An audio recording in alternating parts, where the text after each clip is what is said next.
too. Okay. Is everyone ready for me to begin? Okay, off-time roadmap, I'm just going to go through the resolution, provide some definitions, and then go through, first, this is background, and then go through our points, so very straightforward. Okay. Starting my time, the resolution reads, military conscription is a superior alternative to a volunteer army. Military conscription is the compulsory enlistment in military national service of individuals within that country. Is a superior alternative. Superior alternative will mean preferable based on net benefits. So whichever option provides more net benefits, either compulsory enlistment or volunteer army, then you should vote for that side. We'll be providing points to solve that, prove that our side is superior to a volunteer army. That's the status quo in the United States of America. This round will be taking place in the United States of America. All our points are based in the United States of America. We all know exactly how that functions, so I believe it's fair. So to get into just some basic structure of this debate, this is a fact round. We're not proposing a plan. We're not proposing any specifics about military enlistment. Obviously, if we were proposing a plan, we'd exempt those people who have disabilities or pregnant women, all those things. So I hope those facts don't come out in this debate. We're talking about pros and cons. What are the basic bare bones facts about whether military conscription or volunteer army is preferable? Okay, so my first point is that military conscription actually prevents careless wars and thereby results in less loss of life and less wasted resources. My second point is that there are many benefits to military service which are felt both at home and abroad. My third point is that a larger army is better for many points, and my reasons specifically for the people involved in that army. Okay, so my first point about how it prevents careless wars. Because military conscription would thereby affect a much larger percentage of the American population as they reach age 18 or so forth, then ultimately you have more people invested in what the army actually does, what the military actually does. Where in the status quo we have perhaps 1% of the country even affiliated with the military. In this case we have the entire country actually taking a stake in what the military does. Every single family will have someone who's involved in the military, who is a part of that military organization, either has to go overseas to serve or has a job within the United States helping to serve the military. So this means that people think twice about going to war. While in the Republican primary season, we have people simply saying, oh, we'd go to Iran. Only 1% of the population is actually invested in that action. Whether or not we go to Iran only really affects, on a very heartfelt level, those people who would actually have someone go to Iran, or those people who would go to Iran, or those people who would be killed during those battles. So when we have more people actually interested, you have more people who are actually looking at what this action would mean. Would it result in loss of life? This means that wars, which otherwise might be considered careless by some, specifically a war that Iran, won't happen because you have more public pressure to avoid those wars unless they're absolutely necessary. Wars will also be much more concise. If you look at Iraq and Afghanistan, those wars have been dragging on for years. However, if you have a much more involved public, a public that does not want to be involved in an endless war, then these wars will have to be short and they'll have to be much more efficient. This means you have less loss of life and you have much more efficient services. You have to waste less resources. When you look at Vietnam after the draft ultimately changed the way the army functions. The army for a period of 20, 30 years afterward, because they had a volunteer source that they were still going back to those protests that happened when there was a draft, actually refrained from joining wars that it saw were unessential, which means that we saved resources and we saved lives. Also, we talk about how this involves all sectors of the country. You have people who are very rich who would be joining the army, people who are in middle class joining the army. In the current status quo, mostly it's people of the lower economic classes who are joining the army. So actually you would be preventing and actually mitigating the effects of class warfare if you have everyone involved in the army. Because it's not just the poor who are bearing the brunt of sending their loved ones to war, it's the entire country. So we see less kind of effects going about how people hate other people for making money and that sort of thing. So you have more patriotism, unity, and pride. When you have more things in the country, that means that you have a more functioning democracy, you have people who are actually affecting people, you have a more civil society, and people have greater quality of life. Middle class could thereby employ PACs and lobbying, those tools which are not effective for the lower classes to really get their voices heard. So we have a more involved public body because they are more involved in what the country is actually doing because they are invested in whether or not people go to war. Okay, my second point is the benefits of military service. My first sub-contention of this is what it means at home if people are involved in military service. At home, it means that you have now a mandatory and really a guaranteed source of employment for people who are 18 years of age. That means that people can immediately start making money. Now, this money wouldn't be a huge drain in the United States economy because it would simply go back to consumerism. It'd go back and be spent in the economy, and through taxes it would be regained. Essentially, the United States federal government wouldn't be losing any money. It'd simply be bolstering the economy, having more money, more people have money in their pockets to spend on goods. So essentially what you're doing is encouraging employment and creating job opportunities. The military has room for growth within their organization. You don't just have to be a cadet or captain. You can move up to be a general. You can move up to be involved in engineering and in military services, medical services within the Army. So there's job growth and job opportunities, and this provides for economic growth, which will help the United States of America. Essentially, and this is obviously a superior alternative. It's based on net benefits because you're going to be supporting the manufacturing industries in the United States of America because they will be having to produce more war goods, produce these troops and that kind of thing. So you have more economic growth in the United States of America. In the larger world, we can see that currently China is militarizing at a rate that's almost unprecedented, and you see Japan believes that the United States is not increasing its armed forces, it's actually cutting back. Japan is starting to militarize, which it has not done for decades. And if Japan is militarizing, key political analysts suggest that this will spill over into India, Europe, and North Korea. So essentially what you're doing, if the United States does not take an action, and Japan is specifically militarizing because it believes the United States will no longer be able to protect against China, you're going to see greater militarization across the world. So in order to contain this militarization, you need to keep the United States believing and keep people believing that the United States has a powerful army. And that powerful army image is actually impacted and created when you have people forced to serve in the military. You protect the sense of American hegemony, essentially. You keep America strong in the eyes of other people. So not only are you decreasing the likelihood that you will go to war by really taking a strongman approach, we have the upper hand, we have the safety, we know we can win. So you're decreasing war, and you're also decreasing the likelihood that we would go to war because you have people who don't want to go to war because you have so many people in war. So you're decreasing the likelihood that you're going to have lost lives. Other points simply revolve around the skills that you gain through joining the Army. That's third sub-contention. When you join the Army, you gain skills such as obedience, responsibility, ethics. All these things come from joining the Army. When you have a more diverse Army force, such as taking people of all religious backgrounds, right now the Army is very monotone in some sense. You have a lot of people who act exactly the same way, and it's perpetuating scandals. The same kind of scandals when young white men who come from low-class or low economic sectors pose with dead bodies. Partly that's been pointing to the fact that there's very little diversity. There are very few women who actually mitigate this violence effect, and there are few people with other religious backgrounds who ultimately add diversity to the source and add ethics no matter where they are in the world. Okay, my third and final point is that a large army is better. If you have more people in service, it means fewer people have to go back on tours of duty. Going on multiple tours of duty has been pointed as the main source of PTSD. So ultimately, if you have lots of people, many people will not even have to go to other countries. They can serve service jobs within the military. If you have more people in the army, it means fewer people will have to go on tours of duty, which means you will have less PTSD, which means that you will have less drain on United States health sources, United States resources. So essentially when we view this around, we can see that people who would still be going to war, even though they might have fewer tours of duty, would still have the exact same training and the exact same quality of work. So because this would prevent careless wars, it would prevent people from just carelessly leaping into wars because it actually affects them, because there are benefits of military service both at home and abroad, and to the individual, and because a larger army is better, for the reasons I stated, urge a strong vote for the government team. Thank you.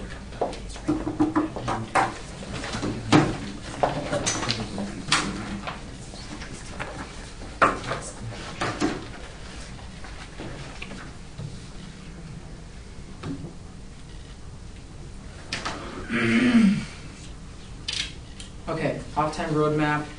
We agree with all their frameworks, so that's not a problem. Let's go through our case first, off case, and then the aft case, on case. All right. So let's just jump right in. Our case has 4 contentions, and our first is the idea that it goes against freedom, that military conscription goes against freedom. If we look at a military conscription, it's just kind of a draft. So judges, if we use the word draft or military conscription, they're synonymous in today's round. But if we look at a draft or military conscription, we see that people are forced against their own volition, and a lot of the examples we'll be using will be from Vietnam. But what you'll see is that when people are forced against their own volition to engage in something that they don't want to engage in, the link is that there's going to be increased anger and increased discontent with government. Right now, at its height, according to a recent Pew poll, at its height, 17% supported the draft in the United States. That was when America was all gung-ho to engage in this war on terror and get into Iraq. It was only a 17% approval rating by the public. So what we see is that the vast majority of the public does not approve this, and especially if we're talking about the United States, what we are going to see if that we did impose a draft or we did impose a conscription, we would see increased anger and increased discontent, as we did see that in Vietnam, and those did have extremely huge repercussions.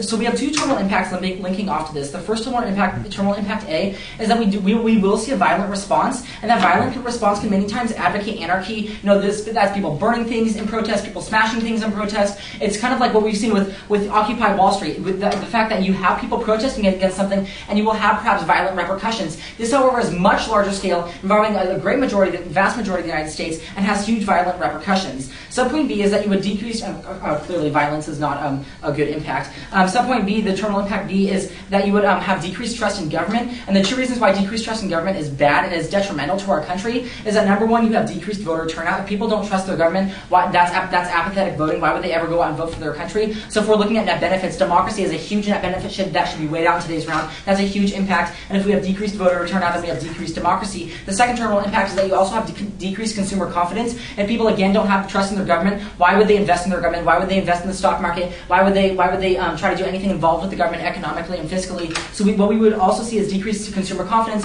Why would they invest? Why would they go out and buy products pertaining to a government that they don't align with? So we also see a detrimental economic impact. Our second contention is that with a volunteer army, we see higher performance. And it's also conversely with conscriptions, you see lower performance. And that's the idea that when you have a voluntary army, this is a very clear contention. You have more incentive to perform. People are there because they want to be there. They're there because they want to serve their country. They're there because they want that job. And if what you see in drafts and conscription armies is that the people are less efficient. They take more time. If you were to throw me into an army, or if you throw me, most of the people don't even serve as soldiers. Lots of people work at computers or do manufacturing jobs. If you have, for example, if you had me, if I hypothetically didn't support the military and didn't want to be in a military, I'd be slumping over my computer trying to waste my time, counting down the minutes, not really being efficient. So what we see the terminal impact here is that we decrease the quality of our military and we decrease the performance, and it's just an opportunity cost, this huge waste. Again, it's the idea of having someone slouch over their computer, wasting time, trying to get through the hours, instead of having them have a job at home here. So the two different situations are: A, you draft me and I underperform because I don't want to be there, or B, you don't draft me, but I'm still in a job somewhere in our U.S. economy, doing something that I actually want, trying to be competitive for myself. Let's recognize that people who aren't drafted still try to advocate the American dream and still try to get ahead for themselves. And when people try to get ahead for themselves, there's two terminal beneficial impacts. One, you have increased consumer confidence. One, you have increased consumer spending, and two, you get more tax revenue from people that are making more of an income and actually. So you see the fiscal benefits of that. Remember, with higher performance, there's less of an opportunity cost. With conscription, there's more opportunity cost. You actually lose out fiscally, and efficiency also links out to fiscal detriments. Our third contention is that it harms a free market economy. This is kind of theoretical, philosophical argument saying that when you're working for the military or you are a soldier, that is a job that you get paid to do that. So even if you're a voluntary army, you volunteer to be in the military, but you still get paid for it. Now, naturally, in a system like the United States, when we would have volunteer service and there was a dearth of soldiers, then the demand for a soldier would go up, increasing the salary of that soldier in a natural free market economy like the United States. And that's good because that provides fluidity and movement in our economy. However, if you have a draft, that's like an artificial manipulation of the market. And what you see is that prices will stay lower, people will get paid less, and our economy will not improve as much as it would as if our free market had higher demand for a certain job, like a soldier or like someone involved in the military. An example of this is Kevin Systrom.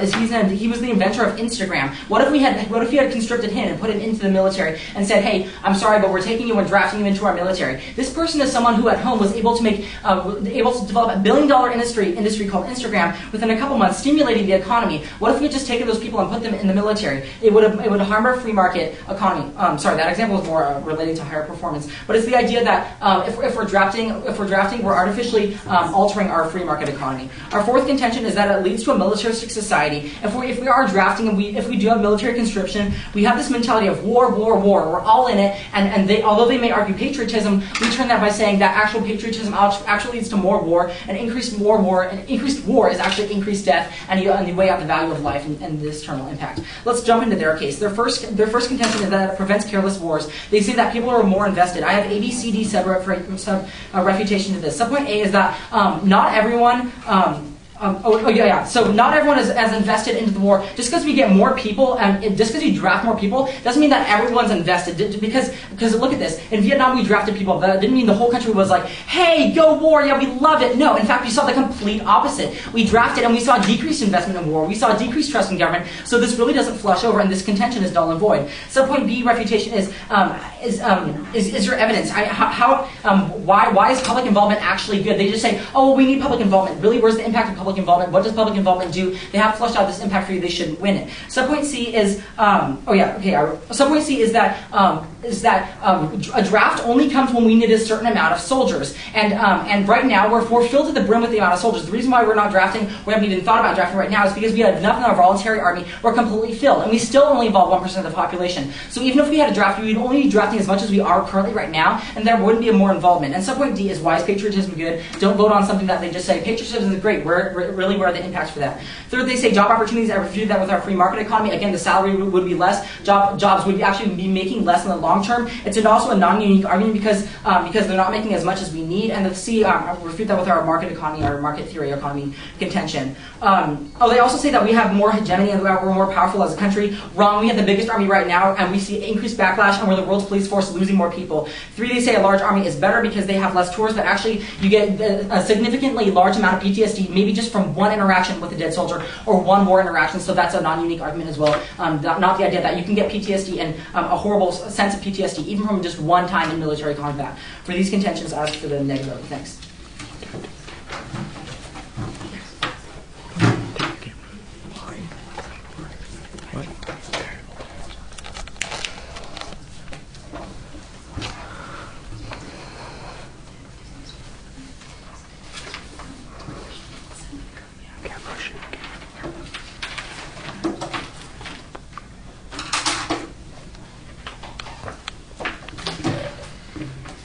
Is everyone ready? For a brief off-time roadmap, I'm just going to be basically going over on-case and off-case. Right? All right, so first I'd just like to begin with their first contention. They talked about the idea that military conscription goes against freedom. Well, first of all, when the Selective Service Act was first, brought on by the United States, when it was first an option for the United States to actually create this draft for the opportunity for people to be drafted to maybe be picked by this lottery system in order to be fought in war, there's a Supreme Court case that fought the idea of whether or not it was actually legal, if it was actually constitutional for these people to be drafted into the United States Army. And the Supreme Court case said yes, it is okay, it is fair. So this idea of it going against freedom and that being a legitimate problem isn't fair because it was constitutionally voted that it was an okay thing to do and that it is fair. They talked about how it would increase anger and discontent with the government, but there is a solution to that. Ultimately, there will be less war. And that was justified by my partner's argument when she talked about the idea of Vietnam, the 30 years after Vietnam, when we did have this drafted army and people were forced to go to war. It was very quiet after that because the idea that people thought actually more about the wars that they were voting for, the wars that they were going into. And they just are, their impact to this was the anger and discontent with the government. But I disagree. I don't think that would just cause anger and discontent with the government and people not to vote. What that would cause is people to become more active in the process of government and in the process of deciding whether or not we're going to war. Let's think back to Vietnam when there was a draft. It wasn't, people got angry and just decided not to vote, not to participate in the government. No, there were protests. People got angry. People said that we can't go to war because it's unfair, because wars like Vietnam that we can't win ultimately are going to become a black scar on the United States history. And so it's really important to recognize that just because they want to say, these scary impacts of people, having discontent with the government and deciding not to vote, these impacts don't exist and haven't been empirically proven in history, like the impacts of people actually getting more involved in the political system. That's really important. I'm going to work on the contentions first, and I'll get to your question if I do have time. They also talked about the idea of decreased trust in government, and decreased consumer confidence. Well, first of all, the decreased consumer confidence is mitigated by the fact that in the Army, if we increase the size of the military in the United States, so we're giving more people the opportunity to move up, more people to make greater salaries, more people to get more money, contribute to the economy, which will increase money in the economy, which would ultimately increase GDP in the long run. So that's very important. So this idea of the economics would sort of be a wash, or would be aside for the affirmation. On their second contention, they talked about the idea of the volunteer army, there's more incentive to perform. Well, one of the interesting things is there actually isn't necessarily more incentive to perform, because as my partner mentioned when she was explaining the status quo in her first contentions, because a lot of the people from the volunteer armies are coming from lower socioeconomic levels, then ultimately the army, the military, becomes their only option, the only thing that they can turn to in order to have the opportunity for a job, in order to have the opportunity for a future. So it just becomes sort of this last-ditch effort. It isn't a bunch of people who are excited about the United States, excited about government. It's well, I don't have anything else to do, so I guess I'll go into the army. And my partner mentioned examples of this, for instance, in Iraq and Afghanistan, where these people taking pictures with dead bodies and urinating in places and things like that. This creates scandals for the United States, and it's ridiculous to say that there is more incentive for them because they don't have anything empirically to prove that. They said that the people won't want to be there, so they won't work hard. But what we often don't recognize is that the military isn't just a group of people that have a bunch of handguns and a bunch of helmets and go to the front lines and fight. No, the military is an entire organization that has doctors, that has people who do housing, that has engineers, that have people, far more people that are in the military than that are the actual people who fight on the front lines. And I think that's something that the negation really isn't recognized, and it's important. If you end up being drafted into the military, there are other options, other things that you can do other than just fighting on the front line. So it's not true that they would just decide not to want to be there. You go into what you're interested in. It's not just you're forced to do whatever you have to do. And they talked about how it's better to have jobs in the United States, with what you're doing than actually, jobs in the military. But what they don't have to recognize is that we hugely high unemployment rates right now, 8-9%. You can't just say that it's better to have jobs here than jobs in the military if the jobs exist in the military and they don't actually exist back home. It's a completely ridiculous thing. You can't idealize the jobs in America if they don't actually exist. People, in the military have more opportunity for growth and more opportunity for jobs. The third contention talks about how it harms the free market economy. First of all, we don't have a free market economy, and it's ridiculous to say that suddenly the supply and demand is going to be messed up with this. The government regulates all the time. Like, this is just another regulation, another opportunity. Plus, if the government really, really needed to, they could artificially hire the prices of the people that are actually serving in the military if they needed to increase money in GDP, if they need to increase liquidity. Like, what is the Fed? What is monetary policy? What is fiscal policy? That is regulation. Like, we don't have a free market economy, so this contention doesn't even stand. But second of all, I talked about how there's artificial manipulation in the market and they're going to be lower paid, but we want the best military, not just the most expensive one. So ultimately, if this has the opportunity to help us, hegemonically, if it has the opportunity to help the economy, if it has the opportunity to, help bridge the gap between class warfare, then we're going to have the best military. We're going to have the best United States. And the benefits are farther reaching in the long run. I think it's ridiculous, this contention really just doesn't stand at all. The fourth contention talks about the war mentality and this idea of patriotism is key to war. Well, first of all, there needs to be a distinction between patriotism and nationalism. You can, love your country and things like that without actually wanting to go to war. And I think that that's, very apparent, especially when we talk about this idea of Vietnam. When people are forced to be part of the war, their patriotism isn't going to want them going to more wars. It isn't going to want them to send their sons and children and stuff to fight wars and they don't believe that they can exist or they don't believe that they can win. They're going to be wanting to fight smarter, better wars. And this will ultimately just be negated by our contention about careless wars and the fact that they won't go to those.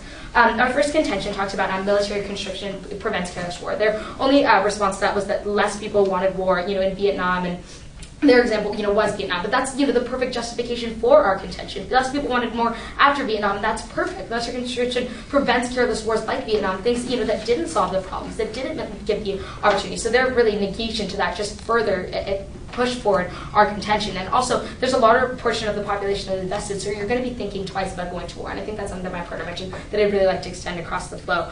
They talked about the idea that the economy won't be improved and it won't affect class warfare because you're only drafting, the same number of people. But whether or not you're drafting the same number of people doesn't negate the fact that more people will be interested because the drafting system is a lottery system. And so it would be anybody that would be drafted. It wouldn't just be the lower socioeconomic people. So yeah, you're drafting the same number of people, but it's a different group of people. So more people are recognizing that there are problems in the system. Our second contention talked about the benefits of military service, just like to extend moving up in the military, not just on the front line, supporting manufacturing in the U.S. Their only response to this was that it would increase backlash and you'd be losing more people on the global scale because China would militarize more and things like that. But they failed to recognize our Japan contention, where Japan is sort of on the brink of militarizing because they believe that the United States doesn't have the power, doesn't have the ability to protect their interests. And so what's happening is if we don't militarize, if we don't prove that we can have Japan's back, then they're going to want to proliferate because they're not going to want to be the only nation in the Pacific that doesn't have a strong backing, that doesn't have an opportunity to win if war does break out. So the backlash is greater if we don't actually prove America's hegemony, if we allow America's hegemony to fall because the volunteer army is diminishing.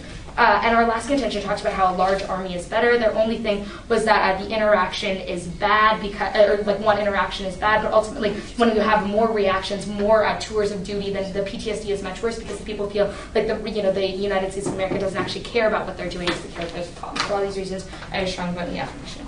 Oh my God.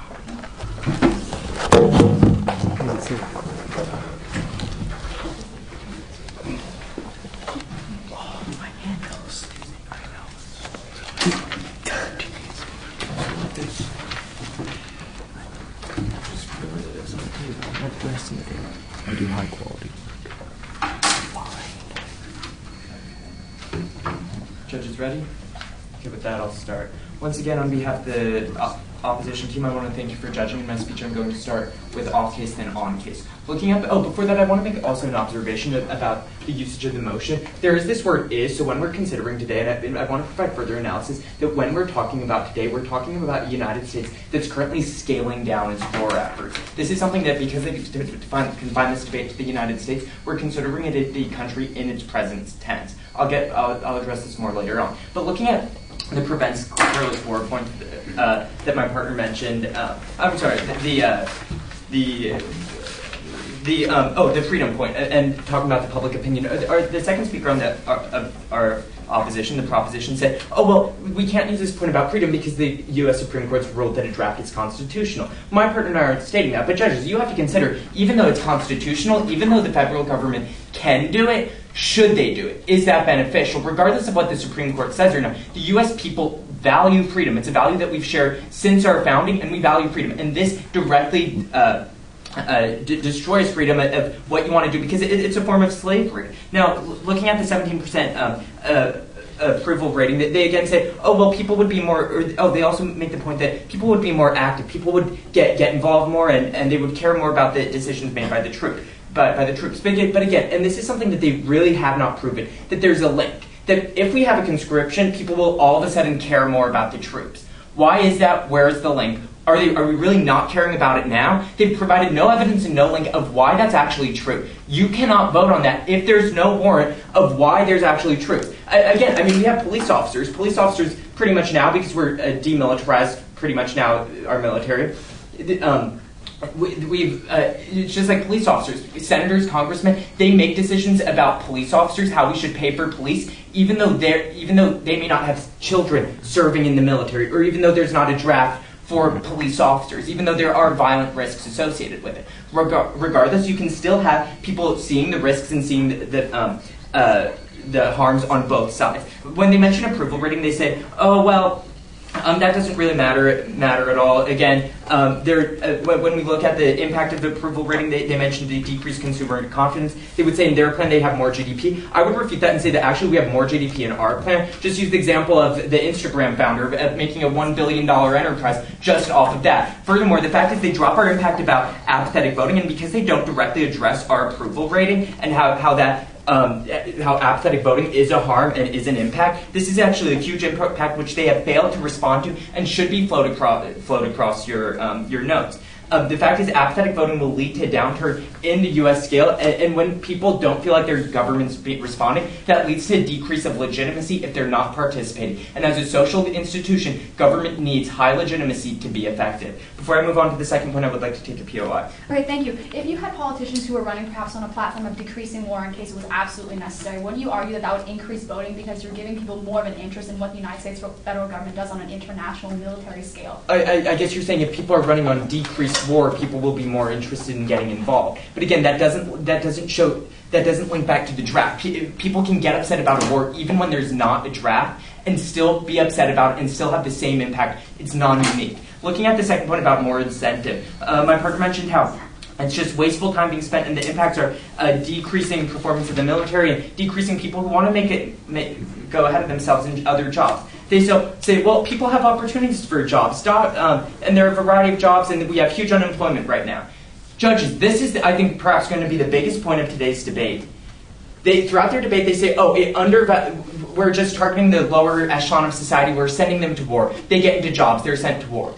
But by increasing the draft spectrum and saying, okay, we'll choose the rich kid, the poor kid, oh, sorry, you poor kid, you're not going to be able to get a job with us, you're decreasing the impact. While the CEO of Instagram could get a job wherever he wants and he can make money outside of society, that poor kid who was denied a job can't make money. If we're going to employ people, let's employ the people who need employment, the people who are actually unemployed right now. That's where a volunteer draft, when people say, I'm unemployed, I want a job, that's where there's a better impact, both economically, because again, we have the benefits of the high income makers making more income, and also income because the people who were unemployed now have jobs where the jobs that they had needed. Now let's look at the third point about harming the economy. They say, oh, well, we don't have a free market economy, and laughed it off. And I would agree, we don't have a free market economy. But that's not to say that we shouldn't have a debate about freedom. Again, this is something that we need to talk about. Sure, the Supreme Court's ruled this. Sure, we have regulation. But does that mean that 18-year-olds should be able to be thrown into the military against their will?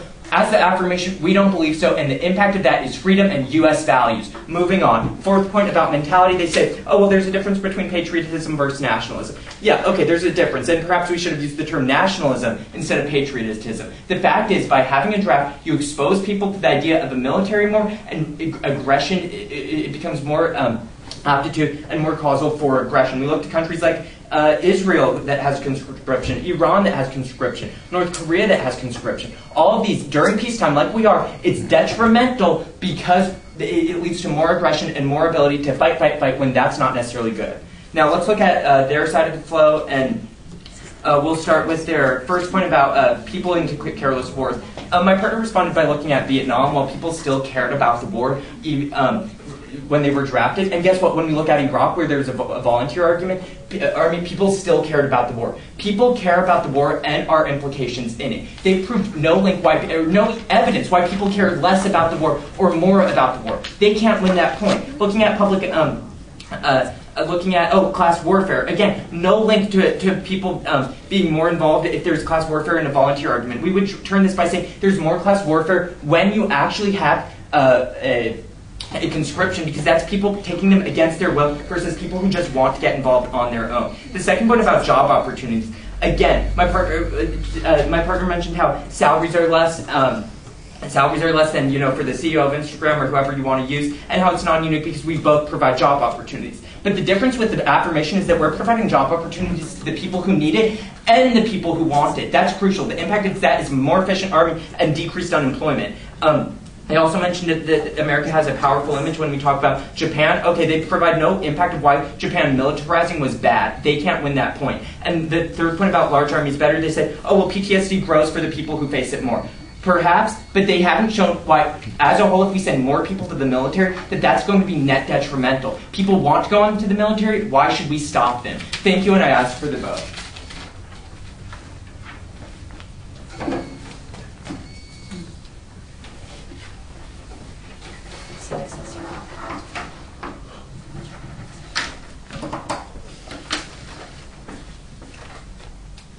All right, off-time roadmap, 3 voting issues.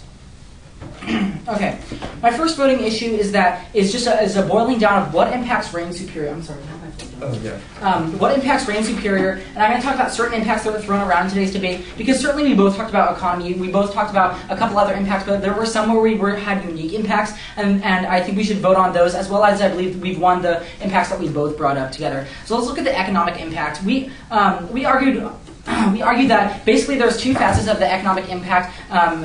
One, that you would be decreasing unemployment if you had this volunteer service. That's the idea that my partner brought up. It's if they came up and said, it's horrible to have volunteer because it takes everyone from the lower classes of society. And we said, actually, that's a great thing. We turn that argument and say, you decrease unemployment rates in the United States. Unemployment rates, if we're talking about the right now, that's a huge problem. So we solve for that economic problem. And of course, we want more unemployment because then we get more consumer spending and we also get more tax revenue. So we flushed out that impact and have won the unemployment impact. And you get more employment actually with the voluntary. Because judges, this is an important argument. Because if in our world where we have the voluntary military, the volunteer to go into the military, you have people who don't have jobs get jobs. In their world with the draft, some people who don't have jobs get jobs, but then there's also some people who already have jobs but just move their jobs. Their side of the world is kind of a movement of jobs, whereas our side of the world is a creation of jobs. Our side of the world is a job creation side. Secondly, we also proved to you that we would have increased salaries because of that free market contention. They said, we have fiscal policy, monetary policy, we can just control anything. And we said, yeah, you can control anything, but when you don't control something like this, if you just let it be and you didn't have this artificial draft, you would actually see increased salaries, which would be better in the long term because then you have a job that is in higher demand. People go there, actually work for something that has higher demand, get a higher salary, and that helps our economy in the long run. All right, so let's look at the 2 different worlds. Actually, I already did, so let's not look at that. Subpoint B, another impact that was thrown around is the impact of freedom and this democratic involvement. And when we brought up our freedom argument, really the only greatest refutation I saw was 2 things. One, they said, the Supreme Court said they said it was constitutional, so therefore it's not a problem of freedom. But that's different. The Supreme Court's okay with it. That doesn't mean the people are okay with it. The Supreme Court was okay with Korematsu v. United States, Japanese internment camps. That didn't mean Japanese people were okay with that, or the majority of the United States was okay with that. Supreme Court cases don't always align with people, and what we're looking at right now is net benefits to the people, not net benefits to the Supreme Court. Furthermore, we also talked about these violent responses, the fact that people would protest, and they said, yeah, people protested and they got angry. That's not the whole story. People protested, smashed windows, blew up cars, camped out in the streets, fled the country. These are huge detrimental impacts that need to be recognized in today's debate. We can't just slough this off. I'm sorry, I'm a little dry right now. By saying, people got angry and that's good because we like democracy and protest. Okay, to an extent, but when it comes to people leaving our country, throwing things around, or damaging, people getting died, people dying. You can see I'm on a roll here. That's not really a benefit, and they don't win on this. We win on the freedom impact impact, that should definitely flow across to our side of the case. Subpoint C, I'm over here. Subpoint C, another thing we've also won, I don't know if this was addressed or not, I really didn't get a refutation. The idea of the militarizing state, we brought that up and said, look, if we just have draft after draft after draft, that provides us as a militarized state, we just go into war after war after war. It creates us as the world's police force, and we just see more and more and more war and more death. They didn't really refute this, so you can draw this as a potential impact as well across the flow if you don't see any unique ones. My second voting issue is let's look at some links. The biggest one I want to look at is the type of involvement versus patriotism. They come up here and say, hey, if we have increased involvement, which is the draft, then we'll have increase in patriotism, and we'll have people getting all gung-ho, going for it, that's all great. Two responses to that. Number one, there's no impact on patriotism. Why is patriotism good? Why is United States involvement good? I said that in my first constructive speech. They didn't really respond to it. No impact means no vote on that contention. Second, I don't really see the causal link in this contention at all. How do you jump that far to say draft equals people really patriotic? Look to the holistic example that we brought up of Vietnam. People were drafted. People were not happy. People were not involved. We actually saw lower voter turnouts after that. We actually saw people get less involved in our government and less involved in our economy. So draw the impact. Oh, I would like to say the Vietnam evidence that we brought up and the evidence that we've drawn from that really outweighs a lot of the hypothetical assumptions that they're drawing. Oh, people will be patriotic. People will get involved. No, they won't, because we actually had a draft and we didn't see that. Why would you give them analysis and evidence on their side? Because they're working off of hypothetical examples, hypothetical contentions. We're working off of contentions that actually have historical impact and historical analysis to them and historical evidence. We look at net benefits. If you look at the AF side and if you look at the draft side, if there's not enough voluntary people, then it's probably not a good idea to get in this war in the first place, because you don't have this democratic support and we are a representative democracy. Furthermore, you also don't have the support from at home, and we recognize that in Vietnam, when we didn't have the support at home, it really was not a good plan. It really was not a good situation. People were less likely to vote for taxes to support veterans and all that kind of stuff. With our side, with the next side, you have the status quo, which is already effective and successful. Thank you.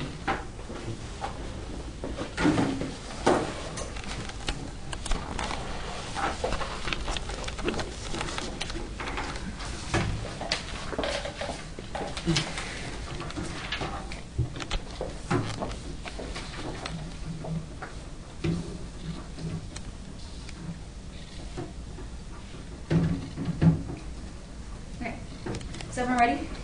Okay, quick off-time roadmap. I'm just going to quickly go through other issues, giving impacts and weighing which one's more important.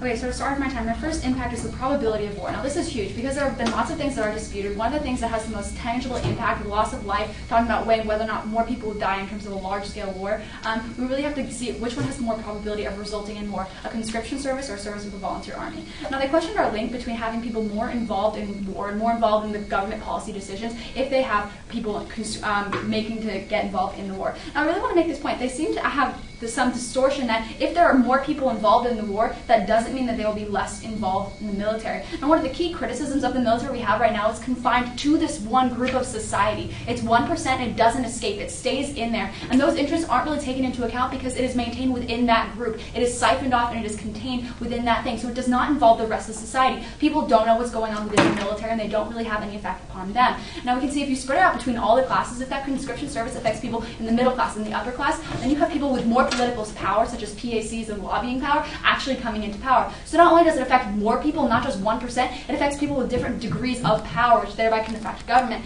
Now, if we're talking about involving more people in war, the simple effect is if you send people to war, they don't come back and say, I want to go to war again. That doesn't happen. If you look at empirical evidence, you bring people back from war, and they often reflect on the fact that war has been bloody, war has been inefficient, war could be waged better. So essentially, if you get more people involved, and you see that wars such as Iraq and Afghanistan, which were so long-term and haven't had any real impacts coming out of them, then you can see that people are more likely to respond to those impacts and demand more from their government, to make wars short, to make wars efficient, to not get engaged in wars that they don't believe they can win. So obviously you have power spread out.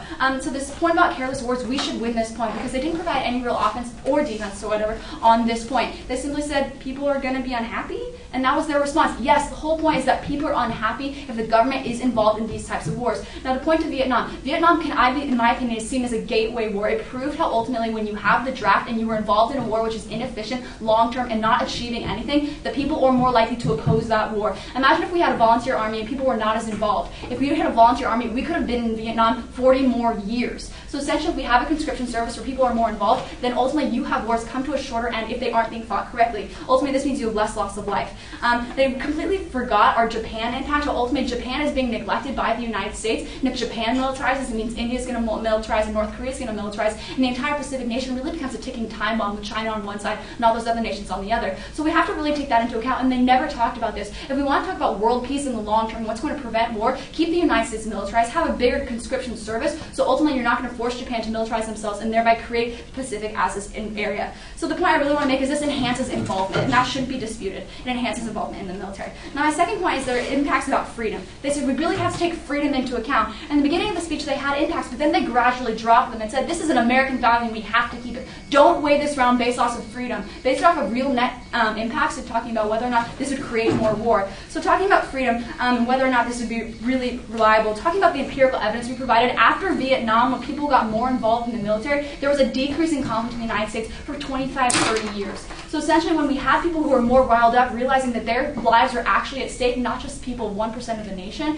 who are confined in this group, then ultimately you have not really a detriment of freedom, but really you have more empirical evidence for decreasing war, so people don't have to go to war as much. They have no evidence to prove that there's decreased voter participation during Vietnam. I would argue that there was actually more political participation. Yes, some of that took the form of rallies and some of that took the form of protests, but ultimately that's better than having an apathetic population, which is actually what they propose. A population that is not involved in what the military does because it's sectioned off in one corner over here. So obviously we actually have the impacts of having more voter participation. Now talking about the impact of the free market, their contention really just had no link. My partner talked about how it's really easy. Regulation is part of real life. Regulation is part of rising prices, raising salaries, so that shouldn't flow across. Now I point about the economics. I'm going to get to it at the end if I have time, I'm sorry.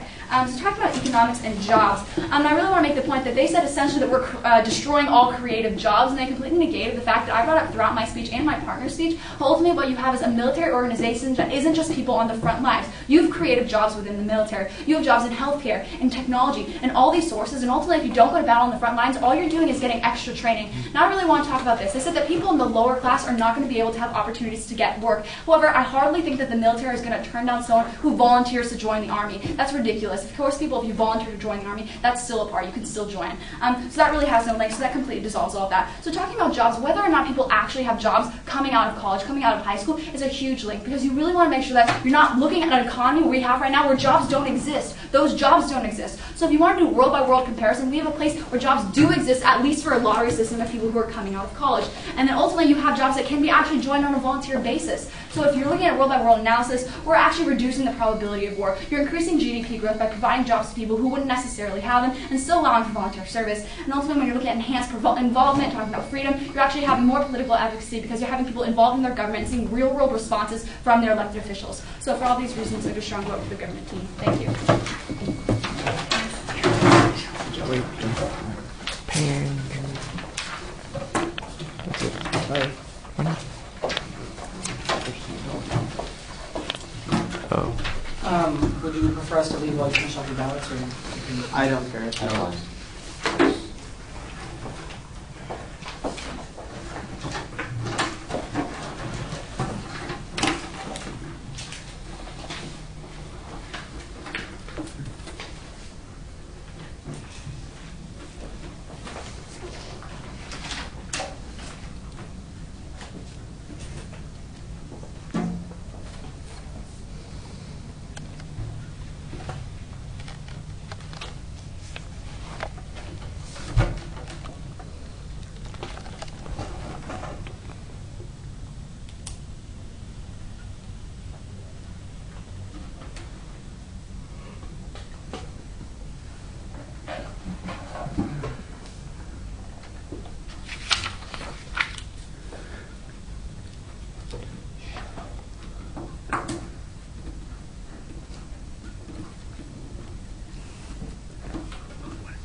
So congratulations to both teams. I think you guys are both fantastic debaters, and this was a really great round. It was actually one of the best rounds I've seen at this tournament. I really appreciated everything that went down.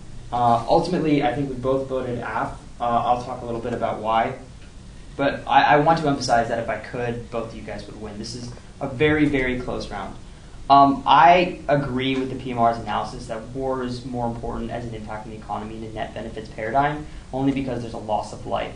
If you had terminalized the impact of the economy being, starvation or war becoming inevitable or something like that, I would have seen this round going down differently. But given that analysis, I prioritize war.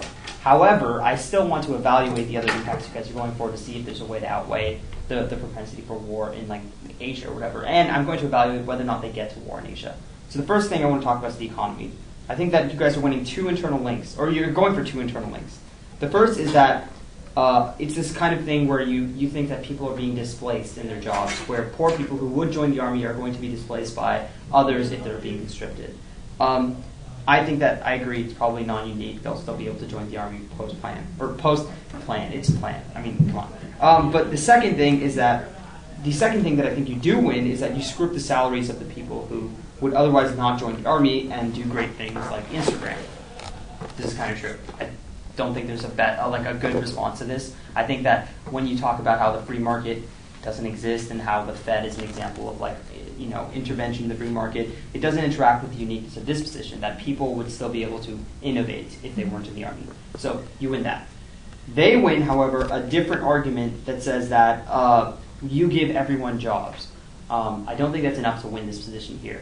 I think that if everybody's in the jobs, I don't really know why that would offset the loss of innovation that would come from this. So you guys wholeheartedly win this econ analysis, right? The only thing I need from you is econ comes before war. That's literally it, and you would have won the round. Nonetheless, I look to the other impacts to see if there's another way out for you to win. The democracy stuff, I don't see being terminalized. Yes, it's an institution and it's important, and you say that it's key to the rest of the institutions working. If you had impacted that out to being like war would be inevitable because nobody would support the government or something like that, you'd have won that way too. The protest stuff, I agree there's an impact to protest. I don't know if it's a loss of life, and I don't know if that loss of life outweighs a potential burgeoning war in Asia. So there's not enough for me to, select that over the other impacts. The freedom stuff, I agree that freedom is not really an independent impact in the net benefits paradigm. Sure, we lose freedoms, but why is that independently important? I see freedom as the internal link to protest and democracy. I don't see it as an end in itself, right? If you had said something like decision rule, it doesn't matter if we're all dead, if we can't be free, there's no point in living, or something like that. Some other sort of weighing analysis that explains why it makes sense in the net benefits paradigm to always choose freedom over life or something like that. Like, give me liberty, give me death. Like, there's literally no point to living if we don't have freedom. Yeah, I mean, then you could have done that. But I think that this impact was not terminalized enough to win. Okay, so now the propensity for war stuff. You guys have 2 internal links in the first speech that are great. The first is that the propensity for war or losing war increases in a world without voluntariness because people will do a crappy job, right? You don't go for that in your last speech. Or I don't hear it explained in that way in your last speech. The second one, which I don't know how to evaluate necessarily, but I do evaluate the warrior mentality stuff about how North Korea, Israel, and Iran apparently have conscription, and that led to more aggression on their part. The problem, and I spend most of my time trying to evaluate whether or not I buy this link turn over their arguments about how we can change the system by involving people. But there's 2 reasons why I buy their argument. The first is that Japan is militarizing now, right? So if the system is breaking down, I only have one direction I can go. I have to do anything I can to fix it, right? So, there's nothing that your link turn that says the cause of warrior mentality is that may be possibly true, but it can't get any worse than Japan, militarizing now. But the second reason is that I think that you spent a lot of time, and I really appreciated this, explaining why the protests and the fact that there's a lot of political involvement in the military will sort of infiltrate it and change the way it thinks. I think that's BS, but I think that it's enough analysis for me to say if everybody's more involved in the military, there may be a decreased propensity for us to go to war in the military. So ultimately, I vote AF based on the war in Asia. I voted a lot like Ohm, but the only difference is that I viewed the Japan scenario as kind of separate from whether or not the United States is going to have an increased propensity to go to war in other scenarios. I just kind of saw them as separate. Starting on econ, for the decreasing unemployment, I probably, I don't really know whether or not military conscription is going to stop people who want to go into the war from, military conscription is going to, because it's a lottery system, stop people who want to volunteer from volunteering, which means that I don't really know if it's going to be decreasing unemployment, but I think that even if I give it to you, you're still not terminalizing the econ impact enough in order to outweigh the militarizing Japan, not the militarizing state. On the freedom, I think that you're probably winning that 17% approve the draft in the United States, and a lot of people don't like it. The problem, I think, is that they translate that kind of discontent into something that's good. I think they're making a lot of arguments talking about how when people don't approve it, it's actually going to turn into people like protesting more, and that's going to be a good thing. I think that you're probably on the right side of the argument, but I think you need to do a little bit more work on that when they're making arguments that kind of say that it's okay to have discontent as long as people are going to be lashing back, and it's going to like increase the public involvement. And I think that public involvement is probably the internal limit to like democracy, which means that even if I do give you the freedom impact, it's probably a lot mitigated by a pretty large amount. On militarizing state, I'm actually giving it to them wholeheartedly. I think that their argument that people are going to care more because more people are involved is, I think it's kind of true. And I just don't think that there's enough work done on it in order for me to not buy it. Which means that the only thing that you're winning for sure is kind of econ, but I think that you're not making responses to the Japan argument, which also you probably should have impacted out a little bit more. I mean, I guess intuitively a militarized Asia that's going to be engaging in a lot of war is a really bad thing and outweighs their econ, but I think that you should be explicating that for me to have an easier time evaluating the round. Okay, thank you. Thanks a lot. Thank you. Sure.